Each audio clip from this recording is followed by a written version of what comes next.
You have to sit back as a company and you have to decide as a corporation what few risks you want to focus on, what few risks drive harm and cost. You're listening to The Senior Advisor, a WTW podcast series where we'll discuss issues facing the senior living industry and explore risk management solutions, hot topics, and important trends critical to senior living operations.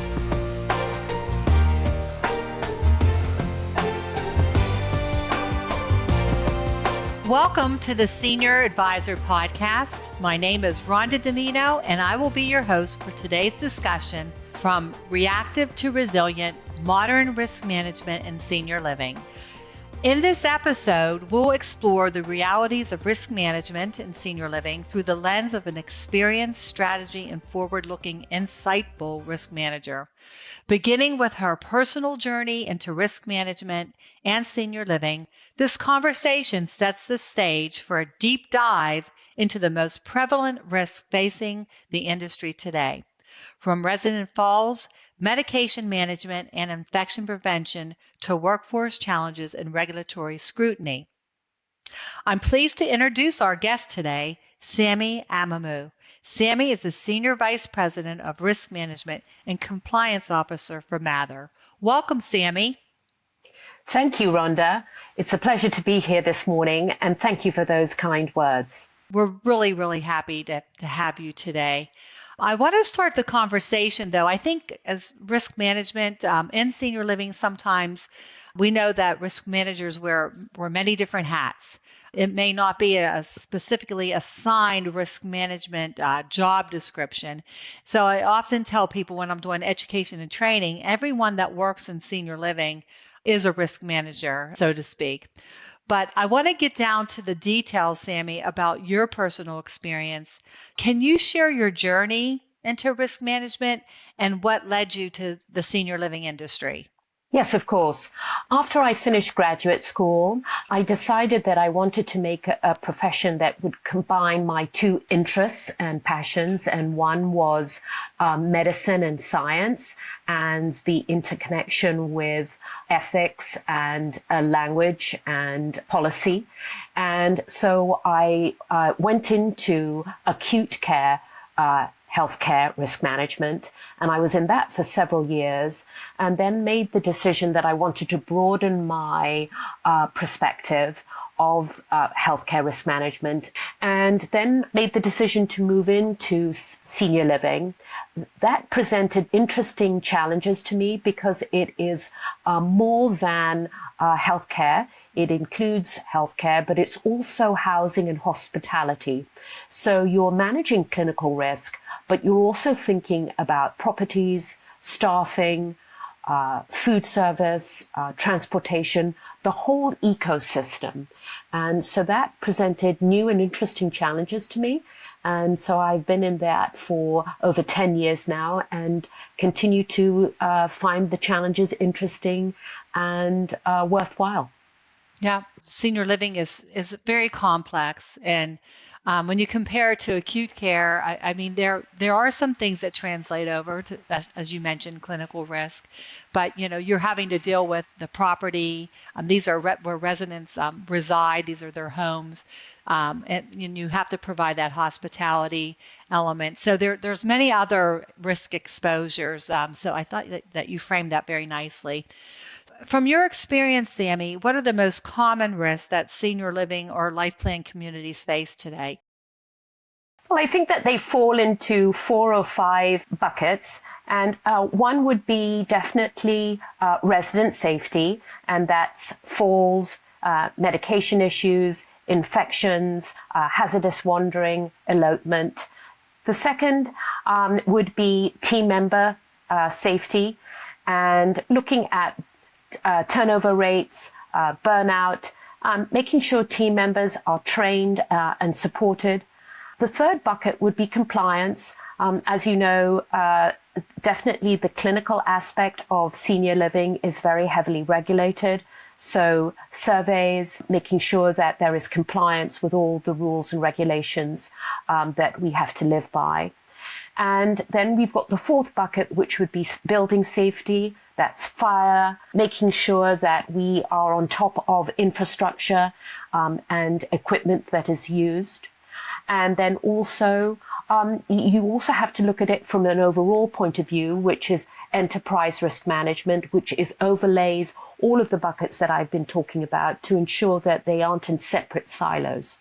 Wow, that's pretty comprehensive, and those are pretty big buckets. So thanks for sharing that. So from a day-to-day standpoint, you also had mentioned when we first started this talking about food safety. Could you expand a little bit on that?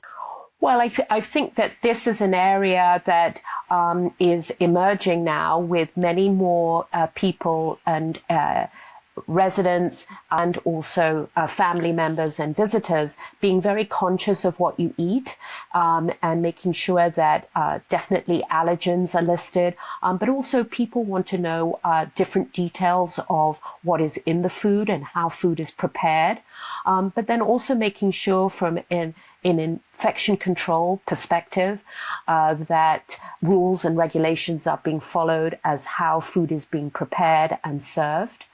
And then also you've got to make sure that you're keeping audit logs of temperature controls and that those audits are being done on a regular basis.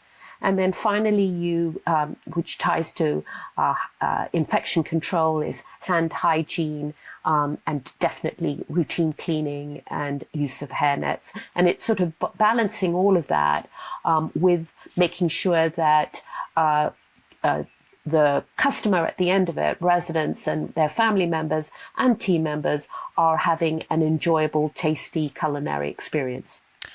That was really good information. I know the food is so important to myself on a daily basis, my food choices, and especially to the residents. I mean, if they're that is one of the priorities, I really believe.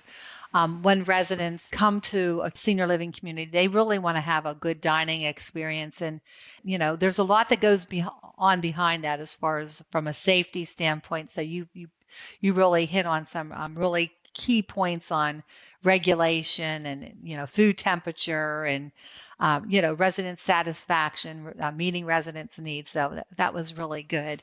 When we're talking about, we're hearing more and more about technology and about cybersecurity, more data being available. Can you give me some ideas as far as the emerging risks that you foresee in senior living, such as cybersecurity and threats? Can you provide any information on in that area? Well, yes, I think when you think about emerging risk, Rhonda, you're looking more for risks that don't necessarily show up in yesterday's incident report, but could become an enterprise level event tomorrow. So we're thinking, for example, of, as you just mentioned, cyber risk. So much of senior living runs on technology. We've got EHRs, payroll, scheduling, different vendor platforms. And all it takes is one phishing email to take the whole system down. So cyber threats are a top enterprise risk, and we are constantly thinking about our risk appetite as it pertains to that, and different metrics that we can track either internally or externally with consultants to make sure that we have set the right risk appetite and that we are in compliance. In addition to cyber, I would also say that climate is another risk that we have to think through. Extreme heat events, extreme storms, power outages that might flow from those weather events. And also making sure that the company is resilient. How are we prepared to continue our business in the event that we are told that a power outage might continue not for just 24 hours, but maybe for 2 days, or 2 weeks. So just being resilient and being prepared in that way. And again, enterprise risk management overlays all of this because we're not just looking at readiness in one area, but we're looking at readiness across many different areas and all of our communities. Very good. Whenever residents make the decision to come into to be admitted or to live in a senior living community, that community not only takes on the resident, but it also takes on the family. So we really have to have considerations related to the resident and family. And with that in mind, how do you ensure the safety and security of residents while preserving the residents' privacy and autonomy? I know family members are always concerned, and so they should be, in addition to the residents. So could you give us some insight into how you're protecting and preserving the autonomy and the dignity of your residents? Mm-hmm. Yes, I mean, you bring up a good point because I think sometimes this is where the tension might lie. But all of it really boils down to communication and really setting good expectations within this regular and open communication you have with residents and or their family members. And it's setting this idea of what are you prepared to accept as risk. You may want to have a family member continue swimming or continue walking, and how can we potentially enhance that experience, but also at the same time ensure that they're safe. So it becomes a discussion, and so long as that discussion is open and people feel that expectations are set, we have had some success with that. Do you do any type of surveys or anything on satisfaction surveys? Yes, of course we do. We are surveying residents to get their response on their satisfaction, definitely on at least on an annual basis. That's great. I noticed, and you had mentioned at the beginning of our conversation too, the buckets. And within any enterprise risk management program, education and training is so important. So how do you train your staff to identify and mitigate risks proactively in their day-to-day interactions with residents and family members? Well, this is an ongoing objective. This isn't something that you can just say that you do training during new hire orientation and it's once and it's done. You have to commit to doing it constantly, whether it is during stand-up huddles, whether it is during all staff meetings, and just reminding team members of their role in safety. And at Mather, we have the saying, if you see something, say something. If you see that a door is propped open, say something. It may be something just very quick, but that quick moment may lead into somebody either hazardous wandering or some other incident that could end up being very serious. So we try and on a more regular basis make sure that there are planned and organized training. We use training through an electronic education platform. We also have in-person training. Generally, we are hoping to instill and empower in team members that safety is everyone's responsibility. And if you see something, say something. I really like that hierarchy of trust, and it sounds as if your overall enterprise risk management really embraces that. So with all the emerging technology and innovation that's available on the market for senior living operators, how is Mathers balancing the benefits of implementing technology with the potential risk like privacy concerns or even technical failures?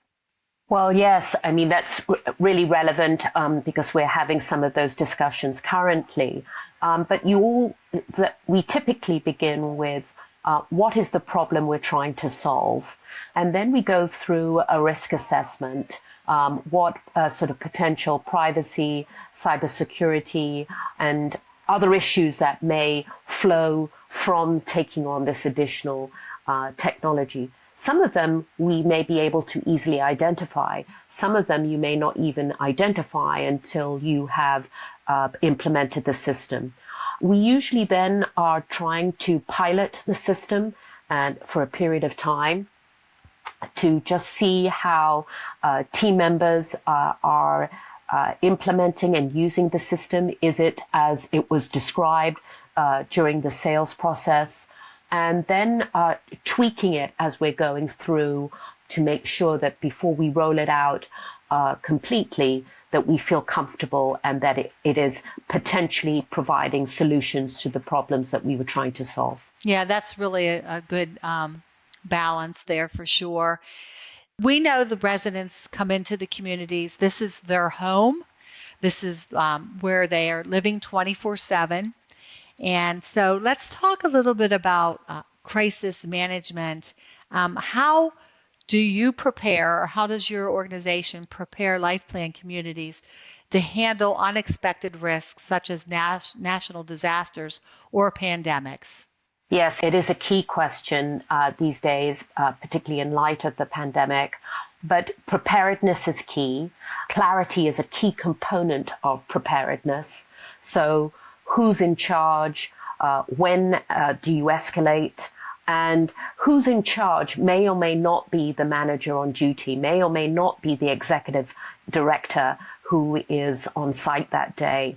So empowering team members to make them realize that on that day, they may be the incident command lead for that particular crisis. And when do they escalate? Making sure that team members at the communities know that there are resources at headquarters or at the company corporate level that can provide assistance. In addition to sort of preparing and providing clarity of who's on charge, practice is key.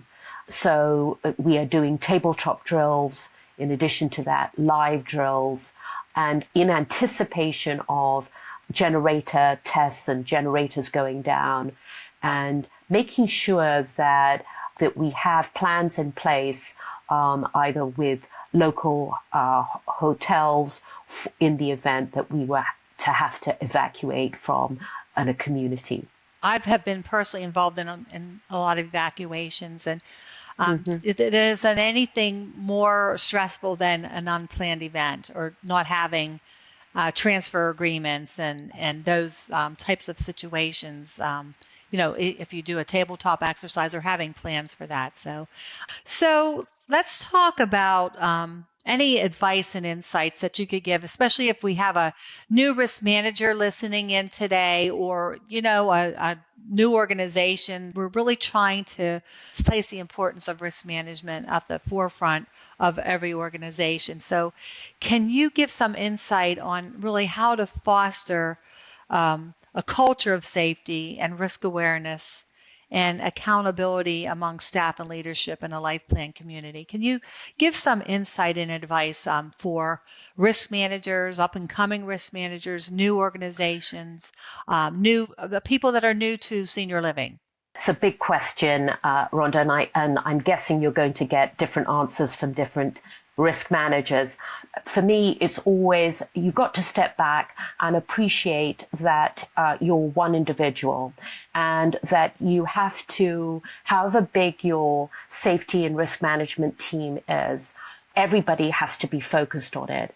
And if we borrow from other high-risk industries, such as the airline business, such as nuclear power, every person is empowered, regardless of your rank or your position, hourly, exempt, etc., that you're able to speak up and say something if you see something that's outside of the ordinary, that safety is everyone's responsibility. You can't own everything. And I think that the other piece is that making sure that people understand what a safe environment looks like. While you may think it's oh, it's obvious. To some people, it may not be obvious. So just taking a moment to explain why it's important to have the yellow cone signs up if there's a puddle of water on a floor, and making sure that it's cleaned up as quickly as possible. For some team members, that might be something they've got very busy days. People will just walk around it. But it's important to just say and describe to team members what safe and what good looks like, so that everybody is able to embrace this idea of safety is everybody's responsibility. So as we're looking ahead, how can the senior living industry better prepare for those demographic shifts? We know that the aging population it's booming. We know that the industry is underbedded, and there's changing expectations for care. So can you give some feedback on what the industry should be looking for, forward thinking, for those shifts and for those ever-changing expectations for care? Right. And I think that you have to sit back as a company and you have to decide as a corporation what few risks you want to focus on, what few risks drive harm and cost. And they may fall into the buckets that I've already shared earlier: falls, infection, staffing, turnover, compliance, emergency readiness. They may fall into those buckets, but they may not. Maybe you prioritize them differently depending on where your community lives. Maybe you prioritize them differently if you have a community that has a move-in age that is much younger than another community which has an older move-in age. So you have to sort of sit down and really sort of try and prioritize the risks that drive harm. And from that, then decide how you're going to prioritize and how you're going to make sure that you either train and avoid those risks, or are you going to shift those risks to other insurance providers, to other entities. And these are all things that you do not need to do, and discussions that you do not need to do in a vacuum. You, Rhonda, have been a party to discussions where it comes to technology risk and different types of projects like that. So I would definitely say to other risk managers, as we look towards increasing use of senior living and senior housing, to use the partners that you've got. Either it's your insurance broker, and through that you've got experts like yourself, Rhonda, or there are other ex-consultants in the field that you can lean on who will provide different perspectives and help you organize and prepare. I really like that. And you can't know everything or you can't do it all. So feeling comfortable enough to really utilize your workforce and really to reach out to consultants that may be able to, provide that extra layer of expertise, and also your carriers and your brokers for sure. So with one final closing thought, is there one piece of advice that you'd give to a senior living operator looking to improve their risk management practices? I think that the main area would be to almost to sort of flip the switch, and I would say to focus on safety, because if you have a safe environment, you're already answering some of the questions that relate to risk management. So I would say swap the narrative and focus on making a safe environment, not just for residents and team members, but actually the buildings themselves, at the external area. And then as you go into those discussions and those conversations, thinking about how you want to mitigate some of that risk. You may not be able to resolve everything and make everything hazard-free. So in those areas where you cannot make it hazard-free, how can you mitigate that risk? Very well stated. Very well stated. Well, Sammy, thank you so much for your insight into risk management. We hope that our listeners found this information helpful. This episode was designed for senior living operators, risk managers, clinical leaders, and insurance professionals seeking a deeper understanding of how proactive, integrated risk management supports stronger outcomes for residents, staff, and the organizations alike. Sammy, thanks so much for your time today.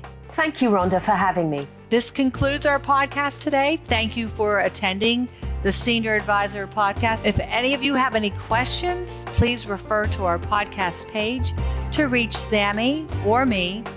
Our email and contact information are available there.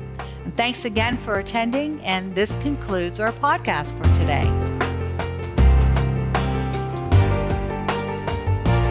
Thank you for joining us for this WTW podcast featuring the latest perspectives on the intersection of people, capital, and risk. For more information, visit the Insights section of WTWCO.com. WTW hopes you found the general information provided in this podcast informative and helpful. The information contained herein is not intended to constitute legal or other professional advice and should not be relied upon in lieu of consultation with your own legal advisors. In the event you would like more information regarding your insurance coverage, please do not hesitate to reach out to us. In North America, WTW offers insurance products through licensed entities, including Willis Towers Watson Northeast Incorporated in the United States and Willis Canada Incorporated in Canada.